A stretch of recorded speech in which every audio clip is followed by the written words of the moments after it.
Everyone, कैसे हैं आप सभी लोग। कैसे चल रही है आप लोगों की मदरहुड की जर्नी। ये जर्नी अपने आप में बहुत ही खास होती है, थोड़ा सा परेशान करती है, थोड़ा सा एडवेंचर होता है, काफी अच्छे एक्सपीरियंस होते हैं, तो ओवरऑल ये अच्छी होती है। लेकिन इसी में एक कह लीजिए कि एक टॉपिक है जो मदर्स को काफी ज्यादा परेशान करता है कि बच्चे रात में क्यों रोते हैं।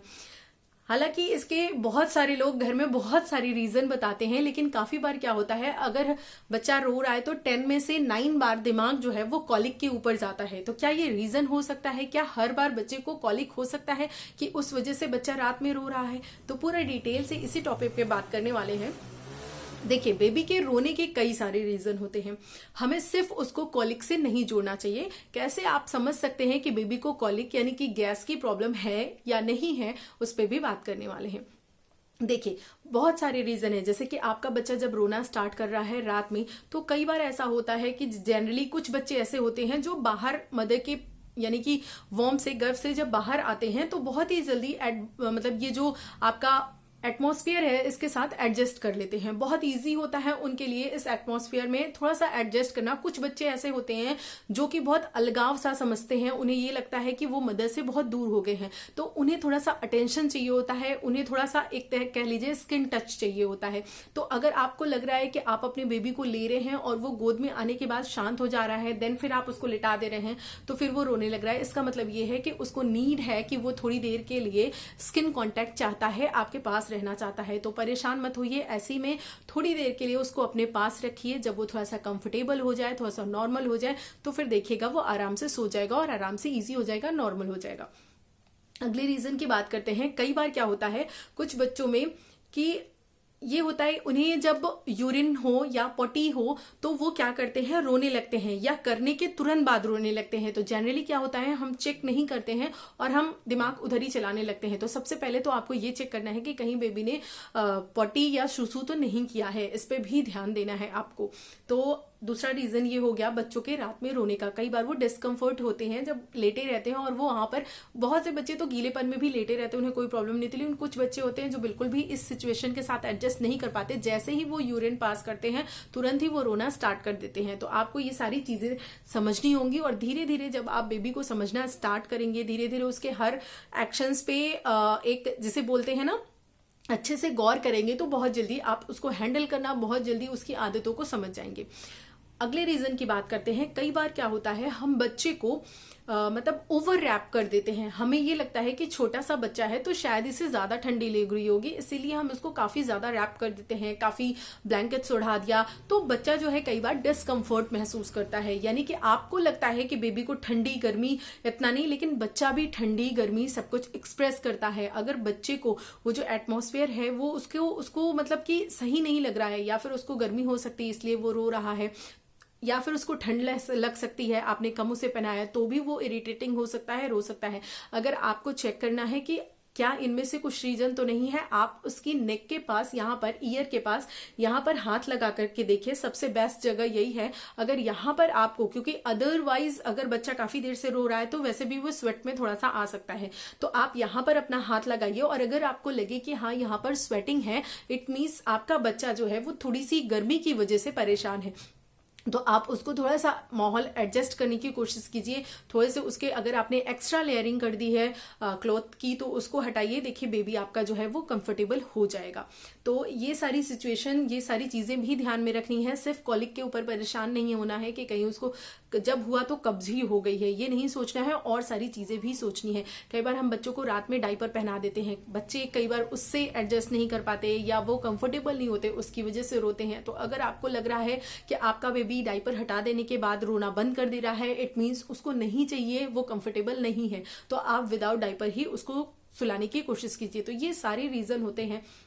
हम दो ही तरफ दिमाग लगाते हैं, या तो बच्चे को भूख लगी है या तो बच्चे को कब्ज की परेशानी है। तो ये दोनों चीजें होती हैं, लेकिन ध्यान ये रखिए कि जैसे मान लीजिए अभी आपने बच्चे को फीड कराया है और बच्चा थोड़ी देर के बाद रोने लगा, तो तुरंत ही तो बच्चे को भूख नहीं लग सकती। और ये अननेसेसरीली अगर आप कर रहे हैं कि बेबी जब भी रो रहा है तो अभी भी आप उसको दूध ऑफर कर रहे हैं, मिल्क ऑफर कर रहे हैं, तो ये बहुत गलत तरीका है।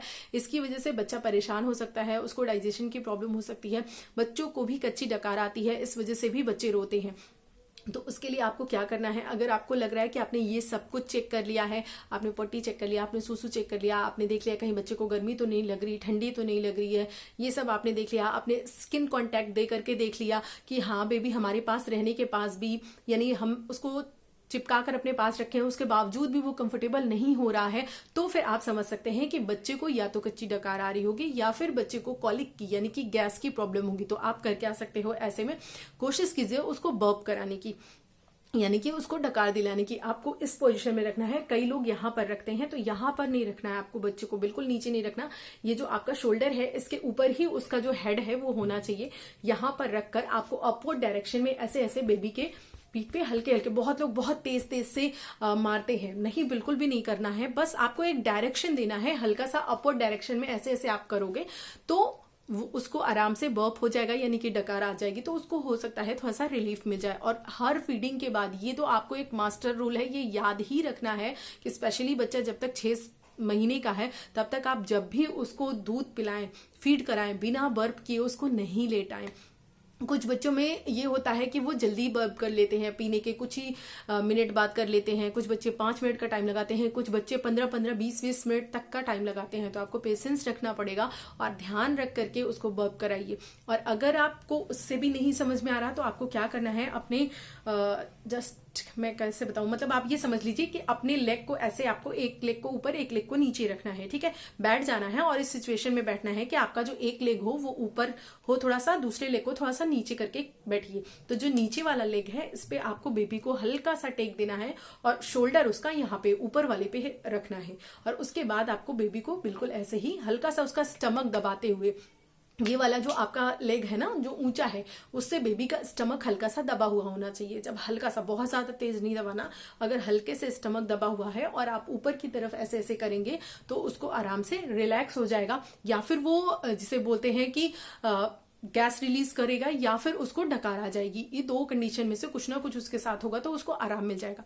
अगर आपको लग रहा है इसके बाद भी बेबी इजी नहीं हो रहा है तो फिर बहुत सारी जिसे बोलते हैं कि दवाइयां आती हैं, हालांकि यहाँ पे तो मैं नाम नहीं बताऊंगी, लेकिन गैस की बहुत सारी, कैलिकेट, इस तरीके की काफी दवाइयां आती हैं जो कि सेफ होती हैं, लेकिन मैं यहाँ पर इसलिए नहीं बता रही हूँ क्योंकि आप एज इट इज यूज करने लगोगे, जो कि हर बच्चे के लिए अलग होता है। किसी बच्चे को कोई मेडिसिन सूट करती है, किसी को कोई। तो प्लीज अपने डॉक्टर से एक बार पूछकर, अपने पीडियाट्रिशियन से पूछकर ही आप दवा लें। लेकिन इतना ध्यान रखें कि अगर आपके पास बेबी है, आपने बेबी को बर्थ दिया है, तो कोशिश कीजिए कि कुछ मेडिसिन जो है वो अपने पास हमेशा रखा कीजिए, जैसे कि गैस की मेडिसिन हो गई, पेन की मेडिसिन हो गई, कई बार बच्चों को पेन होता है तो, या फिर आप वैक्सीन करवाने जाते हैं, फीवर की मेडिसिन हो गई, ये सब रखिए, लेकिन पूछकर ही आपने डॉक्टर को देना है, ऐसे नहीं देना। तो अगर आपको लग रहा है आपका बेबी ईजी नहीं है, इतना सब कुछ करने के बाद भी उसे आराम नहीं मिल रहा है, तो आप उसको दवा दे सकते हैं, किसकी, कब्ज की, यानी कि कॉलिक की, वो दे सकते हैं, जो आपके डॉक्टर ने प्रेस्क्राइब की है वो दे दीजिए। और बाकी तो बहुत सारी होम रेमेडीज हैं। जब बच्चे छोटे होते हैं तो, यानी कि 6 महीने के अंदर वाले एकदम छोटे से बच्चे होते हैं, उनके लिए एक चीज, एक रेमेडी बहुत अच्छा काम करती है, जो कि मैंने भी अपने बेबी के ऊपर अपनाया है। वो क्या होता है, हल्का सा आपको गर्म पानी लेना है और उस गर्म पानी में हींग लेना है, उसका पेस्ट अच्छे से बना लेना है, और उस पेस्ट को बनाने के बाद उसके पेट में, नाभि पे नहीं लगाना है, नाभि के आसपास पूरा चारों तरफ अच्छे से लगा देना है, और कुछ ही देर के बाद आप देखेंगे बेबी को आराम मिल जाएगा।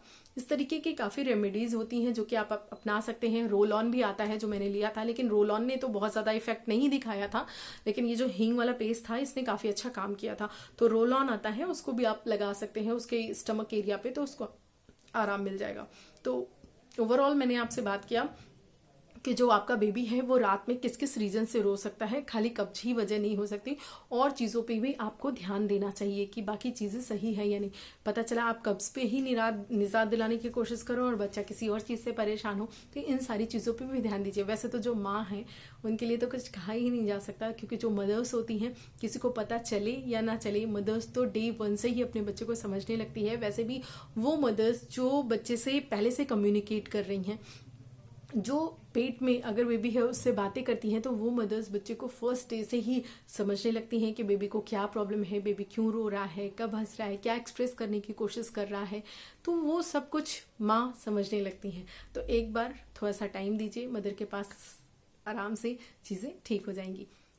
चलिए, कैसा लगा वीडियो ज़रूर बताइएगा, और आप लोग भी ये जो सीरीज़ है इसको पसंद कर रहे हैं, इसके लिए दिल से शुक्रिया। मैं अपनी जो पेरेंटिंग जर्नी है, जो कि मैंने एक्सपीरियंस की है, जो चीज़ें मैंने ली हैं, यानी कि जिनका मैंने फ़ायदा उठाया है, वो सारी चीज़ें मैं आप लोगों के साथ भी शेयर कर रही हूँ। अगर आप लोगों को अच्छा लग रहा हो तो वीडियो को लाइक कर दीजिएगा, वीडियो को शेयर कर दीजिएगा, ताकि और सारे लोगों की हेल्प हो सके।